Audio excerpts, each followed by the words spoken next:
মানবতাবিরোধী অপরাধ, মৃত্যুদণ্ড থেকে খালাস পেলেন আওয়ামী লীগ নেতা মোবারক। চুরি ডাকাতি ছিনতাই ঠেকাতে নোয়াখালীতে মধ্যরাতে পুলিশের চেকপোস্ট। জানাবো ক্ষমতার বাইরে থেকেও টেলিগ্রামে চাঁদাবাজি করছে নিষিদ্ধ আওয়ামী লীগ। এবং সর্বশেষ জানাবো মির্জা ফখরুলের ভাইয়ের উপর হামলা, বিএনপি 2 নেতা বহিষ্কার। শুনছিলেন সংবাদ শিরোনাম, এবারে বিস্তারিত।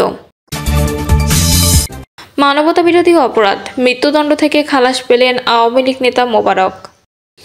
মুক্তিযুদ্ধকালে মানবতাবিরোধী অপরাধের মামলায় মৃত্যুদণ্ডপ্রাপ্ত আওয়ামী লীগ নেতা মোবারক হোসেনকে খালাস দিয়েছে আপিল বিভাগ। প্রধান বিচারপতি ডক্টর সৈয়দ রেফাত আহমেদের নেতৃত্বাধীন 5 বিচারপতির আপিল বেঞ্চ এ রায় ঘোষণা করেন। এর আগে প্রধান বিচারপতি ডক্টর সৈয়দ রেফাত আহমেদের নেতৃত্বাধীন 5 বিচারপতির আপিল বেঞ্চ রায়ের জন্য এদিন ধার্য করেছিলেন। ওই দিন মোবারকের পক্ষে শুনানি করেন জ্যেষ্ঠ আইনজীবী ব্যারিস্টার ইমরান আবদুল্লাহ সিদ্দিকী। প্রসিকিউশনের পক্ষে ছিলেন প্রসিকিউটর গাজী M.H. তামিম। 2014 সালের 24 নভেম্বর মুক্তিযুদ্ধকালে মানবতাবিরোধী অপরাধের দায়ে আওয়ামী লীগের সাবেক নেতা মোহাম্মদ মোবারক হোসেনকে মৃত্যুদণ্ডাদেশ দেন আন্তর্জাতিক অপরাধ ট্রাইব্যুনাল 1। তাকে ফাঁসিতে ঝুলিয়ে সর্বোচ্চ সাজা কার্যকরের আদেশ দেওয়া হয়। চুরি ডাকাতি ছিনতাই ঠেকাতে নোয়াখালীতে মধ্যরাতে পুলিশের চেকপোস্ট। চুরি ডাকাতি ও ছিনতাই ঠেকাতে মধ্যরাতে নোয়াখালীর বিভিন্ন স্থানে চেকপোস্ট বসিয়ে তল্লাশি করেছে পুলিশ। এ সময় private car, microbus, auto rickshaw, motorcycle ও বাস থামিয়ে কাগজপত্র যাচাই ও তল্লাশি চালানো হয়। রাত 1টায় জেলার চৌমুহনী চৌরাস্তার পুলিশ সদস্যদের বিভিন্ন গাড়ি তল্লাশি করতে দেখা দেয়। একযোগে প্রতিটি থানায় গুরুত্বপূর্ণ স্থানে চেকপোস্ট বসিয়ে তল্লাশি চালানো হচ্ছে বলে জানান নোয়াখালীর অতিরিক্ত পুলিশ সুপার মোহাম্মদ ইব্রাহিম। জানা যায়, চুরি, ছিনতাই ও ডাকাতি ঠেকাতে পুলিশ সদস্যরা 3 দিন-রাত চেকপোস্ট বসিয়ে তল্লাশি করছে। এ সময় নোয়াখালীর অতিরিক্ত পুলিশ সুপার মোহাম্মদ ইব্রাহিম বিভিন্ন private car, microbus, auto rickshaw, motorcycle ও বাস থামিয়ে কাগজপত্র যাচাই ও তল্লাশি চালান। কাউকে সন্দেহ হলে জিজ্ঞাসাবাদ করা হচ্ছে। একই সঙ্গে সড়কে চলাচল করা ব্যক্তিদের গন্তব্য ও বের হওয়ার কারণ জানতে চাওয়া হয়। নোয়াখালীর অতিরিক্ত পুলিশ সুপার মোহাম্মদ ইব্রাহিম বিষয়টি নিশ্চিত করে বলেন, ছিনতাই, ডাকাতি ও চাঁদাবাজি রোধে আমরা বিভিন্ন উপজেলার চেকপোস্ট বসিয়ে তল্লাশি করছি। ইতিমধ্যে কয়েকজন আসামি গ্রেপ্তার হয়েছে। অপরাধ দমনে টহল ও চেকপোস্টের সংখ্যা বাড়ানো হয়েছে। এই সময় জনগণকে যে কোনো অপরাধমূলক কর্মকাণ্ডের বিষয়ে পুলিশকে জানানোর অনুরোধ করছি। আইন শৃঙ্খলা নিয়ন্ত্রণে আমাদের কার্যক্রম অব্যাহত থাকবে। পুলিশ সুপার মোহাম্মদ আবদুল্লাহ আল ফারুক বলেন, অবৈধ অস্ত্র ও মাদক উদ্ধার এবং জনসাধারণের চলাচলকে নির্বিঘ্ন করতে রাতভর পুলিশ সদস্য চেকপোস্ট বসিয়ে তল্লাশি করছে। পুলিশ চেকপোস্টে তল্লাশি করলেও কোনো ধরনের হয়রানির শিকার হচ্ছে না যাত্রীরা। তল্লাশি শেষে দ্রুত প্রস্থানের ব্যবস্থা করছে পুলিশ। আমি নিজেই সরেজমিনে মনিটরিং করছি, কোনো অপরাধী ছাড় পাবে না। ক্ষমতার বাইরে থেকেও টেলিগ্রামে চাঁদাবাজি করছে নিষিদ্ধ আওয়ামী লীগ। ক্ষমতা হারালেও থেমে নেই বিতর্ক। টেলিগ্রাম ভিত্তিক ভার্চুয়াল বৈঠকে অংশ নেওয়ার সুযোগের বিনিময়ে অর্থ আদান, অনুমোদিত গ্রুপ ছড়িয়ে পড়া এবং গোয়েন্দা সংস্থার অনুপ্রবেশ, এসব নানা অভিযোগে চাপে পড়েছে আওয়ামী লীগ। দলটির সাধারণ সম্পাদক ওবায়দুল কাদের এসব কর্মকাণ্ডের কেন্দ্রবিন্দুতে রয়েছেন বলে দাবি করেছেন দলেরই একাধিক নেতা। আগামী 5ই আগস্ট, যে দিনটি শেখ হাসিনার ভারতে আশ্রয় নেওয়ার 1 বছর পূর্ণ হবে, তার আগেই আওয়ামী লীগের ভেতরে তীব্র অস্থিরতা তৈরি হয়েছে। সাবেক প্রধানমন্ত্রী শেখ হাসিনার দল আওয়ামী লীগের একাধিক শীর্ষ সূত্র ভারতীয় সংবাদ মাধ্যম নিউজ 18কে জানিয়েছে, দলটি এখন একাধিক জটিল সমস্যার মুখোমুখি। বাংলাদেশে দলটি নিষিদ্ধ হওয়ায় নেতারা খুব একটা অবাক না হলেও টেলিগ্রাম প্ল্যাটফর্মে দলীয় নেতাকর্মীদের কথা বলার সুযোগ করে দিতে টাকা আদায়, অনুমোদনহীন গ্রুপ গজিয়ে ওঠা এবং এসব গ্রুপে গোয়েন্দা সংস্থার অনুপ্রবেশ, এসব ঘটনায় বিস্মিত আওয়ামী লীগের শীর্ষ মহল।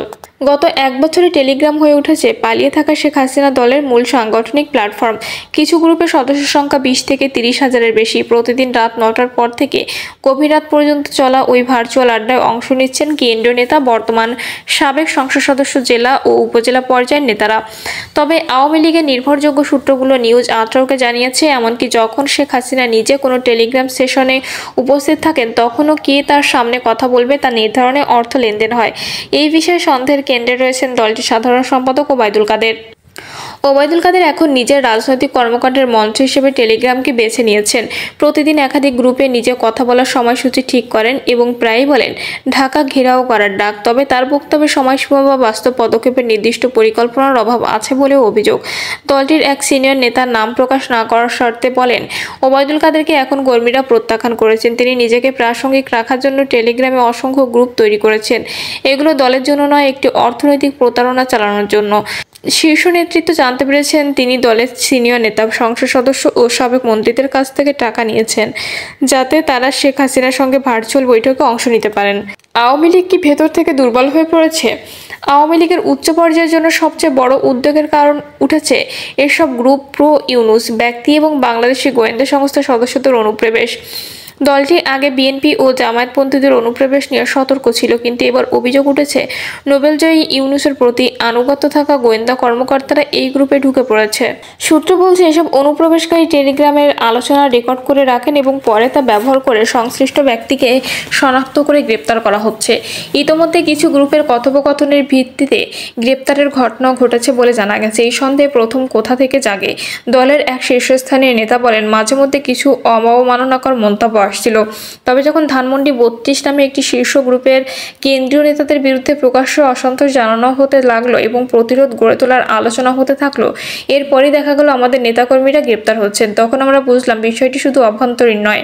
নিউজ 18 জানতে পেরেছে শেখ হাসিনা দলের নেতৃত্বকে স্পষ্ট বার্তা দিয়েছেন, রাস্তায় নামুন নতুবা পদত্যাগ করুন। তিনি চান নতুন নেতৃত্ব, নতুন চিন্তাভাবনা নিয়ে দল মাঠে নামুক। তিনি শুধু কিবোর্ড যোদ্ধাতে ভরসা রাখতে নারাজ। দলের সব টেলিগ্রাম ব্যবহারকারীদের এখন VPN ব্যবহার করার নির্দেশ দেওয়া হয়েছে, কারণ গ্রুপের ডেটা কালোবাজার বা ডার্ক ওয়েবে ফাঁস হয়ে যাচ্ছে বলে রিপোর্ট এসেছে।